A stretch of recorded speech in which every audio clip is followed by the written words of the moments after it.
বাঁদিক হয়ে যাচ্ছে বেশি। সোলো কর গাড়ি, সোলো কর। তো কালকের ভিডিওতে তোমরা দেখতে পেলে যে ইউনিভার্সিটি থেকে অ্যাডমিশন নিয়ে আসার সময় প্রথমবার আমি গাড়ি চালাচ্ছিলাম। তো গাড়ি চালানোটা বড় ব্যাপার নয়, কিন্তু হচ্ছে গিয়ে গাড়ি যে কোন দিকে যাচ্ছে অ্যাডজাস্টমেন্ট, তারপরে স্টিয়ারিং অ্যাডজাস্টমেন্ট, তারপরে তোমার হুইল অ্যাডজাস্টমেন্ট, এগুলো সব বুঝতে পারফেক্টলিভাবে তোমাকে অনেক দিন মানে মোটামুটি 4 থেকে 5 মাস বা 6 মাসও সময় লাগতে পারে। এবার যত তুমি চালাবে, যত তোমার মানে চালাতে এক্সপিরিয়েন্স ততটাই মানে বাড়বে।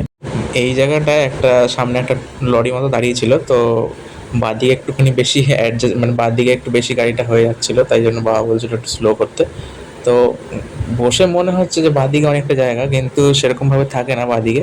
মানে বললাম না যে প্রথমবার, তো আস্তে আস্তে চালাতে এক্সপিরিয়েন্স হবে আস্তে আস্তে। মানে আমার মনে হচ্ছে যে বাঁদিকে অনেকটাই জায়গা, কিন্তু না, বাঁদিকে কিন্তু মানে অল্প জায়গায় ছিল, সেটা বাবা একমাত্র দেখতে পাচ্ছিল। আমি এখান থেকে মনে হচ্ছিল যে বাঁদিকে অনেকটাই জায়গা, কিন্তু বাঁদিকে ছিল কিন্তু অল্পই। তো আজকের মতো এখানেই, চলো দেখা হচ্ছে আবার নেক্সট ভিডিওতে।